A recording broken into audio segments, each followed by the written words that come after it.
Hello friends இன்னைக்கு நாம இந்த வீடியோவில் இந்த பிளம்ஸ் பழத்தை பற்றி தான் பார்க்க போகிறோம். சிவப்பு நிறத்தில் கவர்ந்தேலுக்கும் இந்த பழம் சுவையும் மருத்துவத்தன்மையும் ரொம்ப நிறைஞ்சது. இந்த பிளம்ஸ் பழம் சுவை பார்த்தீங்கன்னா சற்று இனிப்பும் புளிப்பும் கலந்த சுவையாக இருக்கும். முக்கியமாக இது என்னென்ன நோய்க்கெலாம் நம்மளுக்கு நன்மையை தருதுன்னு சொல்லிட்டு இப்போ நம்ம பார்க்கலாம். குறிப்பாக இது மலச்சிக்கலை நீக்குதுன்னு சொல்கிறாங்க. ரொம்ப இறுக்கமாக ஒருத்தங்களுக்கு மலம் கழிக்கும் போது மிகுந்த வலி ஏற்படும். ஸோ அந்த மாதிரி பிரச்சனை இருக்கிறவங்க இதை சாப்பிட்றதுனால நல்ல தீர்வு கிடைக்குன்னு சொல்கிறாங்க. இதில் ஊட்டச்சத்துமே அதிகமாக இருக்குது. குறிப்பாக சீக்கே நார்ச்சத்துலாம் ரொம்ப அதிகமாக இருக்குது. நோய் எதிர்ப்பு சக்தியுமே இதில் ரொம்ப அதிகமாக இருக்குன்னு சொல்கிறாங்க. இதயத்துக்குமே ரொம்ப நல்லது. நம்மளுடைய தோல் பிரச்சனைக்குமே நல்ல தீர்வு அளிக்கும். இதில் விட்டமின் சி அதிகமாக இருக்குது. அதனால் நம்ம ரத்தத்தை சுத்தமாக வச்சுருக்க உதவுது. அடுத்தது நம்மளுடைய செரிமானத்தையுமே தூண்டுகிறது. நீங்க தினமும் காலையில ஒரு பிளம்ஸ் எடுத்துக்கிறதுனால அந்த நாள் முழுவதும் நல்ல ஒரு சக்தி கிடைக்க வாய்ப்பு இருக்கு. இதுல ஒவ்வொரு கடியிலையும் பாத்தீங்கன்னா இனிப்பும் சற்று புளிப்புமே கலந்த சுவையோட நம்மளுக்கு இருக்கும். தோலுமே நல்ல பொலிவா காணப்படும். நரம்புகளுக்கும் ரொம்ப நிம்மதி கொடுக்கும். அதனால பசுமை உணவுகளில் பிளம்ஸ் முக்கியமா ஒரு இடத்த பிடிச்சிருக்கு. இதுல இருக்கிற ஆன்டி ஆக்சிடென்ட்ஸ் நோய் எதிர்ப்பு சக்தி அதிகமாக இருக்கிறதுனால உடலை நோயிலிருந்து நம்மளை பாதுகாக்க உதவுது.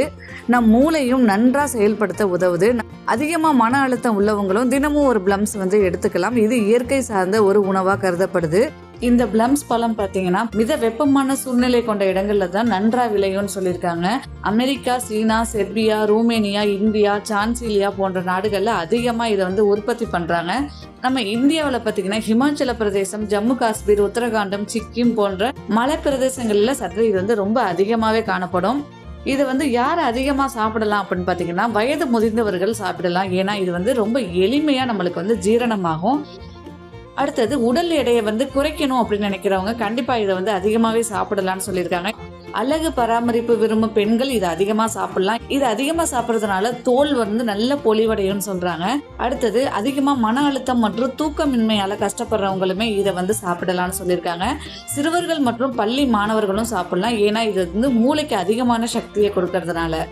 இந்த பிளம்ஸ் பழம் முதலாக எங்கே விளைஞ்சதுன்னு பார்த்தீங்கன்னா பிளம்ஸ் பழத்தின் ஆதிக்கம் பழமையான யூரோப்பிய நாடுகளில் தான் உள்ளது. சீனா இதன் முதன்மையான தோட்டமாக நம்ம சொல்கிறாங்க. சில வரலாற்று ஆதாரங்களும் இதை 200 ஆண்டுகளுக்கு முன்னாடியே உள்ள மக்கள் இந்த பழத்தை அதிகமாக விரும்பி மனிதர்கள் இதை உபயோகித்து வருகிறதா புள்ளி விவரம் தெரியப்படுத்துது. அதனால் நம்ம நாட்டில் விளைவிக்கக்கூடிய இந்த பழங்களை சாப்பிட்டு இயற்கையோடு சேர்ந்து நாமளும் அழகும் ஆரோக்கியத்தோடு சேர்ந்து வாழ்வோம்.